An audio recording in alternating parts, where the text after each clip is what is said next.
Nació en la ciudad de La Plata el 16 de diciembre de 1956 y es el mayor y único varón de los 3 hijos que tuvieron los farmacéuticos Isaac Zariski y Esther Stern, ambos de ascendencia polaca.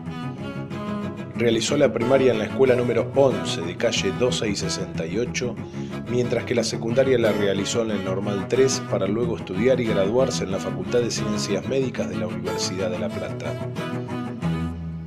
Este médico, científico e inventor actualmente reside y trabaja como profesor de radiología pediátrica de la Universidad de Chicago en Estados Unidos y es coordinador de la Red de Científicos Argentinos en Norteamérica, actividad que forma parte de un programa del Ministerio de Ciencias, Tecnología e Innovación Productiva de la República Argentina. Como científico, inventor, es creador de un método que permite reparar malformaciones congénitas del esófago de niños por medio de magnetos y sin el uso tradicional de cirugías.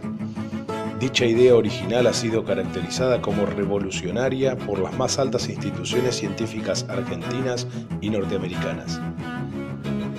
De consulta permanente por las más prestigiosas revistas de divulgación científica, ha sido galardonado en reiteradas oportunidades y más de una docena de sus trabajos han sido publicados y compartidos en seminarios y congresos nacionales e internacionales. Con nosotros y con ustedes, Mario Zariski. Segundo programa de Ciudadanos Ilustres con el doctor Mario Zariski. Doctor, hablamos de su carrera, ¿no? Y hablamos de la elección de la medicina, de la pediatría. En algún momento aparecen las primeras ideas que tienen que ver con el uso de magnetos para evitar cirugía, ¿no? Así es. Algo increíble, ¿no? Algo... Yo no sé si tan increíble, pero sí realmente... para nosotros que no somos médicos... Es fascinante, es fascinante, Claro. es fascinante. Hay un famoso discurso de Steve Jobs que dice que uno no puede unir los puntos hacia futuro, digamos. Uno no puede proyectar, pero cuando uno une las cosas que le pasaron en el pasado, todo cobra sentido. En mis primeros 10, 12 años de formación yo fui, de hecho todavía soy en teoría en los papeles, un cirujano infantil que me entrenó el Hospital de Niños de La Plata. Así que tuve oportunidad de conocer e inclusive de operar pacientes con una enfermedad que se llama atresia de esófago. La atresia de esófago es una enfermedad en que los chicos nacen con una malformación y entonces la boca, el tubo que conecta la boca con el estómago se llama esófago, y ese esófago, los chicos nacen con el esófago desconectado, de manera que hay una mitad superior que está conectada a la boca, una mitad inferior que está conectada al estómago, pero no conectadas entre ellas. Eso hace que el chico requiera de una cirugía, en algunos casos se hace inmediatamente después de nacido, y en otros casos se hace en forma inmediata, por diferentes razones. Si uno espera los primeros 3 meses de vida, lo que tiene que hacer es colocar un tubo en el estómago para que ese chico se pueda alimentar a través de ese tubo y colocar un tubo en la boca o desde la nariz hacia la parte de arriba de ese tubo que se llama esófago para aspirar la saliva, porque el chico traga saliva pero no puede mandarla al estómago, entonces se ahogaría, se asfixiaría.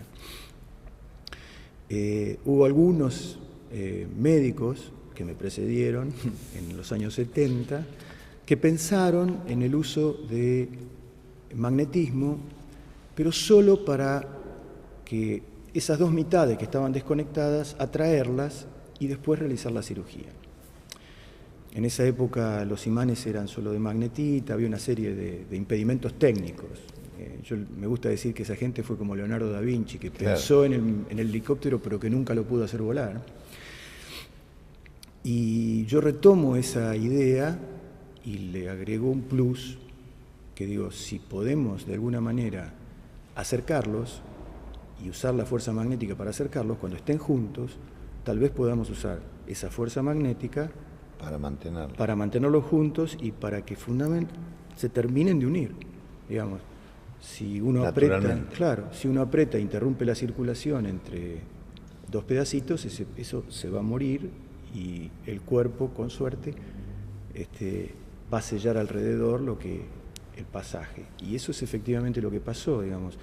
El desarrollo o el invento del dispositivo es eso, usar el agujerito que algún cirujano ya le había hecho en el estómago para alimentarlo, para que el chico se siga alimentando y subir con un pequeño imán de 5 milímetros de diámetro que está montado sobre un catéter y que pasa por ese tubo que está en el estómago y que sale al exterior, subirlo hacia lo que sería el fondo de saco del pedazo del esófago, del tubo por el que el chico se alimenta, que está conectado con el estómago. Y a su vez usar lo mismo desde la boca, con un tubo que le permite a la vez pasar el imán hasta el fondo y además succionar la saliva. Esos imanes quedan de alguna manera atrapados en un campo magnético en el medio del tórax del niño y comienzan a hacer su trabajo de acercamiento. Y cuando se unen, lo que queda entre los imanes muere y nuestro organismo sella alrededor. Entonces, en ese momento uno puede bajar los imanes hasta sacarlos por el estómago y el chico queda... ¿Usted cuando empezó a pensar en esto, se imaginaba cómo iba? Porque digo, los que no inventamos nada, intentamos imaginarnos cómo funciona esto en quienes como ustedes desarrollan una técnica de este tipo. Nos pasó con Palmás, cuando vino el doctor Palmás acá y le preguntábamos por el stent y bueno, claro, uno se asombra, ¿no? Porque estamos hablando y hablamos de fútbol y hablamos de cuestiones mundanas. Claro. Y yo por otro lado, no me quiero comparar con Julio. Pero para nosotros es un gusto tenernos acá y un orgullo como argentinos que usted haya desarrollado esta técnica, ¿no? El proceso es... hay un momento que se llama, los americanos le dicen el aha moment, que es cuando se te prende la lamparita. Claro. Si quiero hacer memoria de cuándo fue eso, la verdad es que no me acuerdo. No creo haber tenido un momento así tan dramático de decir, pero fue algo que empecé a pensar, a evaluar y, como siempre, cuando uno lo comparte están los detractores y los alentadores. Claro. El no, vos estás loco, eso no se puede hacer, o es una locura, o es más fácil operarlo. Claro, siempre están los intervencionistas y los no intervencionistas, ¿no? Sí. Y bueno, y eso es una mezcla y un balance entre la gente. A todos nos asustan los cambios, a todos. Y cuando ese proyecto, esa idea, no quiero decir invento, porque me parece que no es la palabra. Cuando empezó a funcionar, cuando usted... ¿Qué se siente? Es muy, muy fuerte, es indescriptible. Fundamentalmente porque estamos hablando de chicos, ¿no? Claro. El primer chico que yo traté jamás con este dispositivo, lo hice aquí en el Hospital de Niños, a unas cuadras de aquí. Pero es una mezcla de ansiedad, adrenalina. ¿Y en aquel momento tomó estado público? No. En ese momento no tomó estado público. Digamos, el procedimiento fue aprobado por el Comité de Ética ¿En qué año fue eso? Eso fue en el año 2001. Lo cierto es que yo puse el dispositivo y me mudé al hospital, literalmente me mudé al hospital. Viví en el hospital desde que lo puse hasta que lo saqué.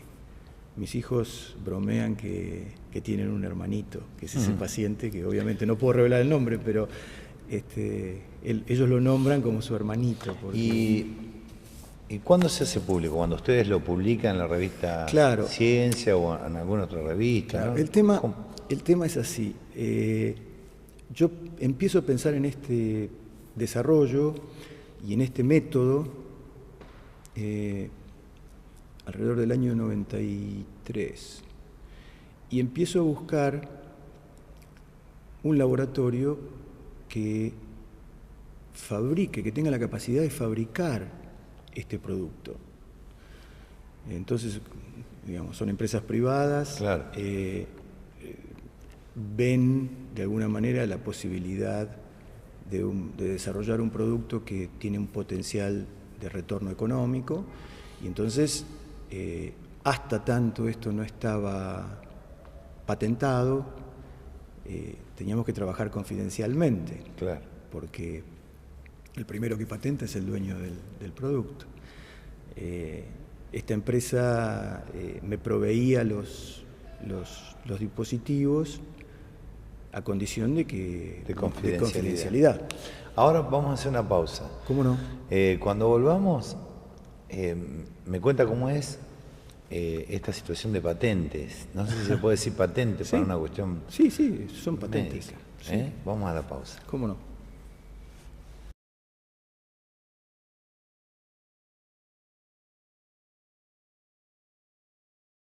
Último bloque de Ciudadanos Ilustres con el doctor Mario Sariski. La verdad, hay varios programas para hacer. Hablábamos en el bloque anterior de la patente, ¿no? De cómo un invento de esta magnitud, que le va a resolver la vida a tantos chicos, a tanta gente, se patenta, ¿no? Y cómo funciona en el mundo. El mecanismo es un mecanismo simple, pero el llegar a eso es complicado. Digamos, tener el costo de eso es importante, el proceso, la forma en que uno patenta, cómo cubre todas las aristas del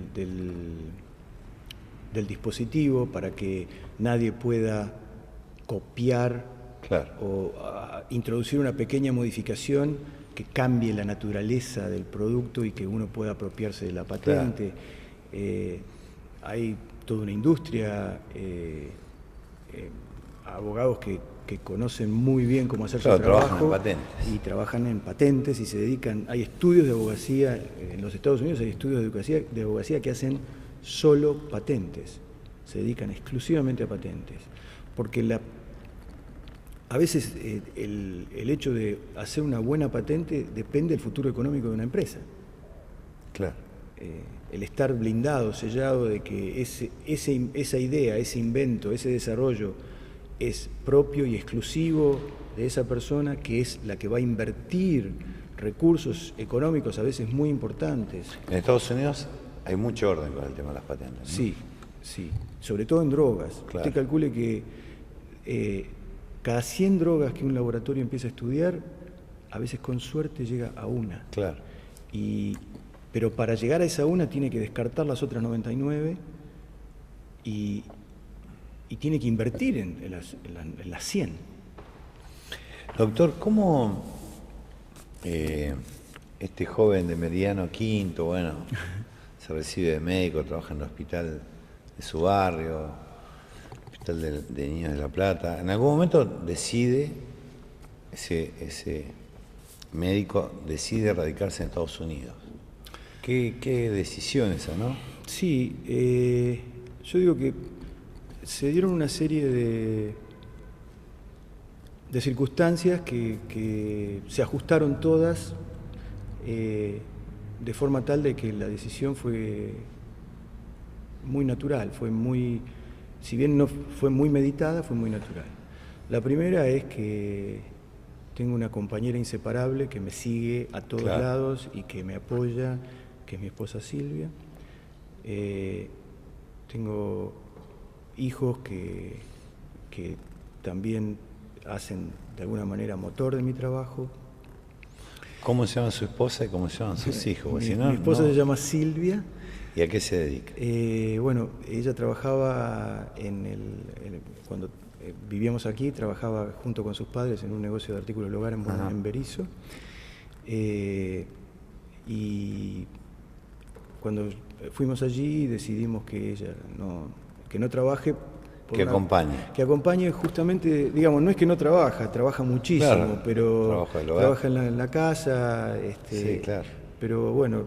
¿Y sus hijos? Mis hijos, se llama, mi hijo mayor, que tiene 34 años, se llama Ariel, es diplomático, trabaja en Cancillería, y mi hija, Leila, que tiene 28, trabaja en ExxonMobil, tiene un máster en recursos humanos y trabaja en el Departamento de Recursos Humanos de ExxonMobil aquí en Buenos Aires. Así que tengo los 2 hijos en Buenos Aires y mi esposa y yo allá. Eso hace que lo tengamos seguido en la Argentina. Es verdad, sí. Nosotros lo aprovechamos, que vino, y lo aprovechamos. Sí. Doctor, ¿cómo reparte la actividad? ¿Cuánto tiempo le dedica a la pediatría? ¿Cuánto tiempo le dedica a la investigación científica? ¿Cuánto tiempo para imaginarme un día en su vida? Bueno, en Estados Unidos eso está muy ordenado, y cuando uno firma un contrato y por supuesto yo soy médico full time de la Universidad de Chicago, eso significa 48 horas semanales y los tiempos están alocados. Yo tengo un porcentaje que tengo que dedicar a la docencia, tengo un porcentaje de mi tiempo que puedo dedicar a la investigación y el mayor porcentaje al trabajo asistencial, obviamente, trabajar con pacientes en servicio de radiología. ¿Están alocados? Están, sí, perdón. Está bueno también.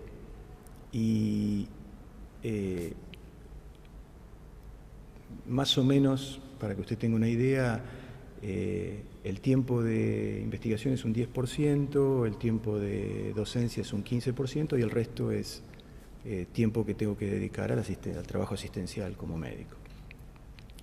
Y cuando me toca lo que se llama mi día de investigación, de research, yo estoy en mi oficina, puedo